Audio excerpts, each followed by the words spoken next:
just simplify this and get the answer? Exactly. Okay. Okay. Do you have any other questions? All right, I think this is great. I'm going to stop you guys right here. Good job. So let's go around and let's talk a little bit about what we saw. Parham, give me an idea of kind of, are you taking notes now about Sure, this yeah. whole section? Yeah. What did you see going on in this section? Yeah, I felt like the session in general was going so fast that as a QT, I would be confused and wouldn't have enough time to comprehend the material enough, Oh, or okay. try to understand the material well enough, try to apply them to other situations. How did you feel about that? Did you feel like it was too fast, or did it feel natural to you? I felt like the pace might have been a bit accelerated. Okay, all right. Don, weigh in on us. I liked how George checked for understanding, right? So I think he was being patient in that regard, and he empowered the client in encouraging him to, give the right answer and then taking it from there step by step. So that was good. How'd you feel? Yeah, I like the fact that he kind of shot the ball back to me every now and then and allowed me to do an example by myself. And explaining the equation helped kind of cement my understanding as well. Okay. So it's definitely helpful. George? I think I spent too much time talking. I should have given him more space to ask more questions. Exactly. I liked what I saw going on, but I saw a little too much tutor and not quite enough client. And that's what we're going to be talking about today. Did you have any other comments for him? Things No, you saw? just the fact that he used objects to demonstrate, I feel like that was really useful. Yeah. He did. He used several different Yeah, approaches, didn't he? Sure.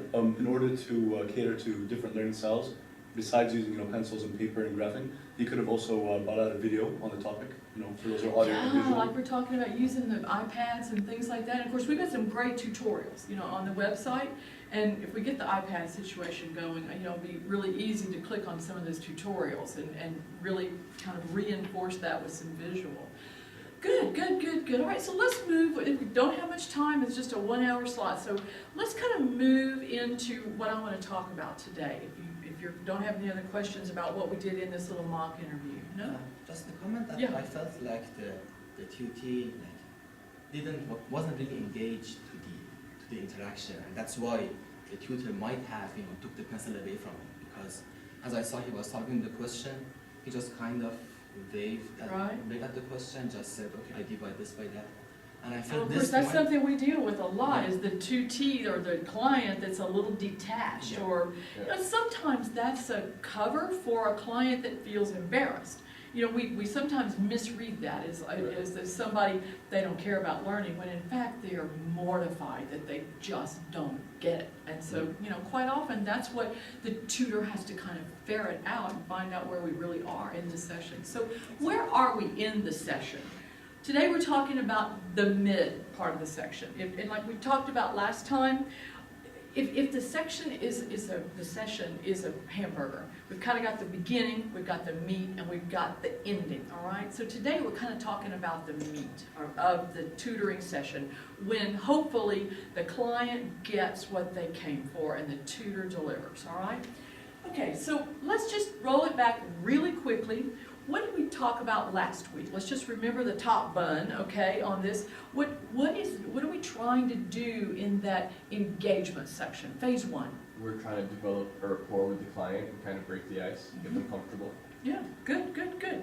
All right, so if we look at a clock, we start all of our tutoring encounters at the top of the hour and we end at the hour. So if you were to think of it in terms of a clock, at about what minute do you start the meet? 4 to 5 minutes, let's say. 4 to 5 minutes is phase 1. Well, Okay, so by 5 after the hour, we're going into phase 2. Well, I think it depends on whether it's a first-time client or a regular. Okay, how is it different? Sure. Well, if it's my first time with this particular client, I think I would spend a little bit more time greeting them, smiling, encouraging them, asking them how they're doing. Good. If we've already been doing this What's multiple- critical? We talked about what's one of the critical things in greeting somebody? Smiling. Smiling and their name, Their guys. names. We talked about that. Muhammad, it's good to see you. Nice to meet you. Fatima, you all right today? Come on, let's go get started. It makes all the difference in the world. How do you know their name? From the client. From when you schedule. click on that schedule, you see you have an appointment with Fatima or Muhammad, and you're just that much more prepared. And believe me, it makes a huge difference, okay? So let's reach consensus. By when should we be moving into phase 2? 2 minutes. Within 10 minutes, huh? Yeah. I would agree. By 10 after, I would say we should be thinking, all right, we're going into it. So let's talk about what happens when we close a ticket. All right, let's just review. We talked about this last week. We've seen our numbers. When we close a ticket, that survey goes out, and your client is going to answer these questions. And last week we talked about some of these questions are going to be informed by the first part, some are going to be informed by the second part, some are going to be informed by the final part. Which ones do you think are informed by the middle part? Where does the client form an opinion? I think he was skilled in the subject area. He was skilled in the subject area. Or being able to explain the material well to the tutor. Absolutely. That's coming out of the center section. All right, what do you think about Asked me to do most of the work. Asked me to do Empowering most of the the clients. work. We looked at that just now. Well, it's so hard for tutors to learn to put that pencil in the hand of the client. Okay? What else? Anything else? Making sure that the tutee understood the material. Okay, good. This is what I think. All right, I'm not saying that I'm right, and I'm not saying that all of these are necessarily informed just by certain parts, but I think that this is what we're seeing. I think the client makes an opinion based on these areas in the middle section. So let's talk about these. When we go out of that middle section, what kinds of things do you do? Let's just review. You've had readings, you've had your training modules. Tell me what goes on in the tutoring transaction that informs those 5 things. Farham, tell me, let's see, was skilled in the subject area. What do you do that translates to the client was skilled in the subject area? Well, first of all, being able to solve the problems that the tutor asks, that would send a really good sign about, okay, the tutor knows the subject really well. Okay, Or being able to come up with problems that are related to the questions that the tutor might have, that would be also really good sign yeah, about yeah. showing that Alright. you know the subject. So being prepared. The second one, ask me to do most of the work. We have consistently low numbers there. What can we do to change that attitude? When that person hits that client survey, I want them to start saying strongly agrees instead of maybe disagrees. So in my experience, the client usually comes to me and with a paper and pencil says, here, asks me basically to solve the problem for them. They just want to watch. Right. What I do is I say, here, I give them the problem, I put the pencil in their hand, and I guide them through answering the questions. Right? So obviously they might get stuck, they might not know what to do in the next step. So then we talk about it, but I make sure that they're the ones doing the steps. And I'm kind of like a voice in the middle. That's what we want. Third one, was able to explain the material well. How do we explain material well? These are very subjective kinds of questions. I think that should have the skill of kind of reading what style of tutoring works the best for that particular client. So you might want to try different approaches. We spoke about kinesthetic learners, as well as visual learners. You should definitely try different approaches to see which would be the most effective for that client in particular. Well, I guess one of the things that I want to put across to you all, there are certain things that you as tutors can say to clients too. Such as, was I able to explain that in a way you understand it? You're sort of getting them to say yes. Sometimes just by asking the client what they're going to see, because you know this, they don't know this. They're not thinking about the client survey that they're going to get after your session. And so if you kind of say, it's kind of oversimplified, but do you feel like, I've got the skills that you're looking for in this? Sometimes they'll give you a very honest answer. You may not really want to ask that question, but you might. But you certainly might ask, okay, now, have I explained this material in a way you understand? Right. So then, when they get that, and they see that question, they're going to remember, oh yeah, I told him that he made it very understandable for me. Sure. Okay? George, what about the next one? Help me do it without help. When I give them a question, I don't rush to help them out. I let them get stuck in a part, I let them ask me to help them. Uh-huh. Other than this, I let them do as much as they can on their own. basically they're doing all the work by themselves. But what if they get in a panic and they just go, I don't know how to get to the next step? I tell them to think about it a couple of times, maybe give them a different example, Mhm. some kind of related to the same one, like help them solve it, then tell them to go back to the problem solving once more. Okay, good, good. Okay, so let's review things that have come from your readings, things that have come from the training modules that we've been talking about, things that you've learned after watching this little mock survey that we did. Number one, overview and agree on session goals. Did we see that go on in this transaction? At the beginning, it was. What did he do? Sure. So George, Yazid came to George with the problem, kind of like a crisis in this particular material. He was understanding concepts. Right? So George made sure that he had an idea of how within 50 minutes he can achieve the goal of making sure he understood. So Right. he had an overview of what's going on. So he came And in George had a he took clear control. picture. Yeah, he came.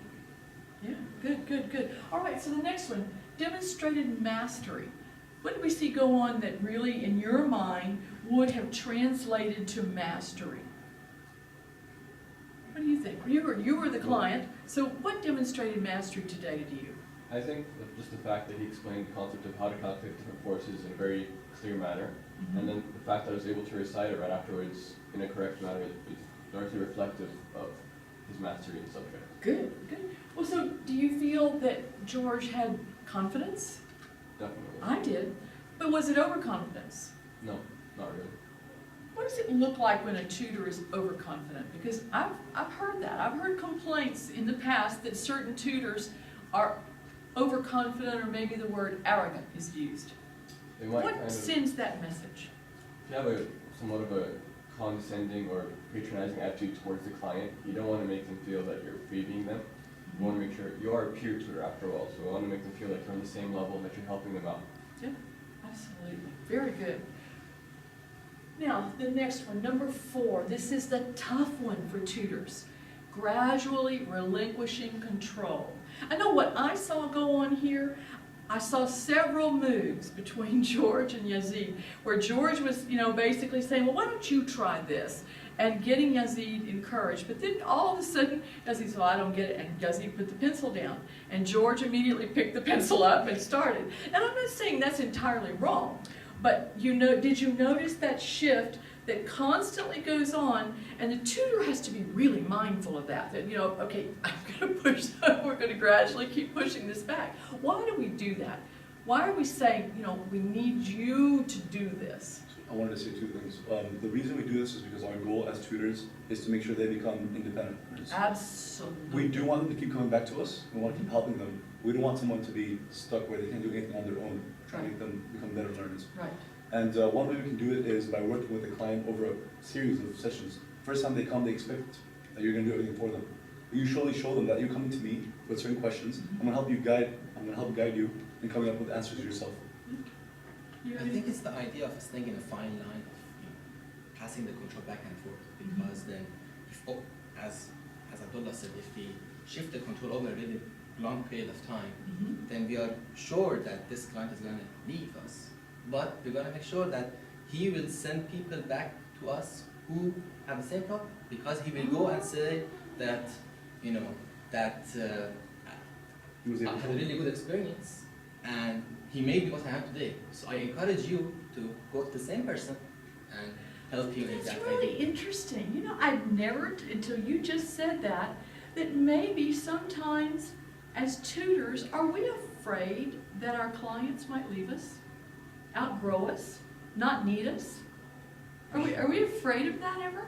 You should. Does it ever cross your mind? I want them to come back to me, so I don't want them to feel too confident, because then they wouldn't need me.